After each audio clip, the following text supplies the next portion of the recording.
Good morning guys. Today I'm going to start the video by talking about my patellar tendonitis or patellar tendinopathy. And the rest of the video after I finish talking about it will just be me living my daily life. So I've had patellar tendonitis in my knee since about April. It all started when I attempted to go from doing zero running. I hadn't ran in months, and within about a 3 or 4 week period I got up to running about 35 k's a week. Very stupid on my part. At the time also, I was weighing about between 85 and 90 kilos, which is higher than I've ever been when I've been running before. So it's no wonder that I got injured. I completely stopped the running when I started to feel it being really sore. I continued to walk for like an hour a day for a little while there, and then I ended up stopping that as well. Unfortunately, I didn't stop leg day at the gym. I think I did leg day relatively consistently from about May or June until about 4 weeks ago.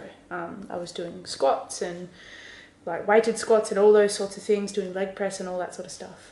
Anyway, I ended up going to my sister, who is a student osteopath, and she diagnosed it for me. And after the first session, she told me to take 2 weeks off doing leg day. So I did that.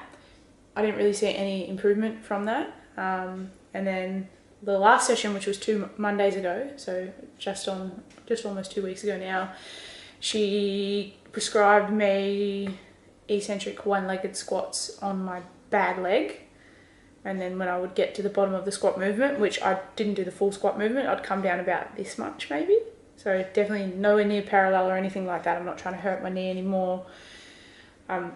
And then when I get to the bottom of the movement, however much I were to go down, I would lift myself back up with my good leg, so that I didn't, because the pain comes from lifting up.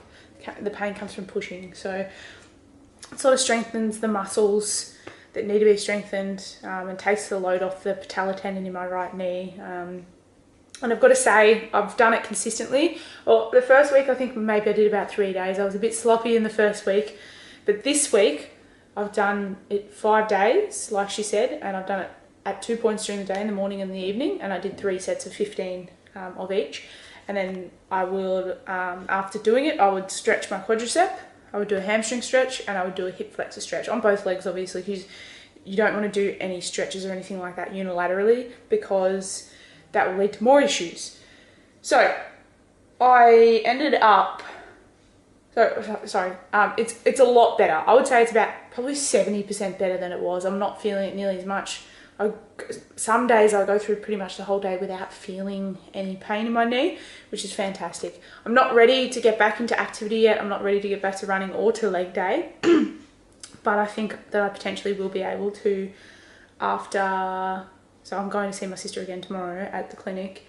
So after tomorrow, I think I'll probably be ready after 2 weeks or so. We'll see, because I'll go with how my body feels, but I'm going to continue to do the program of the eccentric squats, like I said. I think I might add a stretching session in the middle of the day, as well as potentially some box squats. I don't know how many sets or how many reps I'll do, but I think that will help. She has said that that's something that could potentially help. But during the first 2 weeks of actively trying to rehab it, I didn't want to go overboard and be doing way too much. So that's why I chose to just stick with the one-legged eccentric squats twice a day, 5 days a week. Yeah, it's getting better, and I'm super keen, super stoked that it's getting better. Probably not. It probably is helping that I'm losing weight at the moment as well. I think I'm down to like about 76 kilos at the moment, so 10 kilos less than when I first started to feel the problems in my knees. And obviously, I'm overweight on the BMI scale, BMI like thing, but that's obviously a really bad way to tell your weight.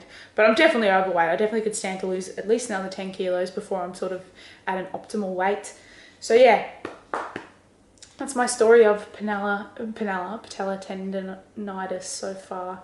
I can't wait to get rid of it, and I'm definitely going to be stretching and not ever going so crazy trying to get back into running again, in the hopes that it doesn't ever happen again, because it's been miserable, and I've hated having to give up leg day because I'm trying to build as much muscle as I possibly can right now, and I can't do that while I can't do leg day, because your quads and your posterior chain have a lot of muscle, and not being able to build those sucks. But yeah, here's hoping within the next couple of weeks I'll be completely cured and I can get back to my regular life It's 11:45 and I'm home from work. Today was the day that I needed. It was a very quiet Sunday. I got to relax and work through stuff, get a lot done, catch back up. And I'm going to go to bed tonight and sleep really well, knowing that I had such a good day and I'm caught up. Now, I reckon the reason I was so annoyed with work this week was because I was getting really far behind. I caught up a bit and it's eased a bit of the stress, but I don't want this to make me forget how I'm feeling currently about work, because I don't want to get complacent and stay in a job that I hate for 25 years. I don't hate the job on days like today. There are many times, too often, where I dislike my job, so I want to remember that. Yeah, as you can probably tell by the way I look, I'm exhausted. So I'll be going to bed within the next 15 minutes, hopefully by 12.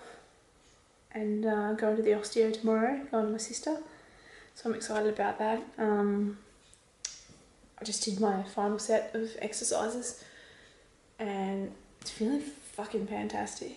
I reckon it's definitely going to be within 2 weeks that I'm going to be cured, which is awesome because I don't know, I can't even speak because I'm so tired. Too tired. Thanks for watching. Hope you're doing well. Take care and I'll see you tomorrow. Bye.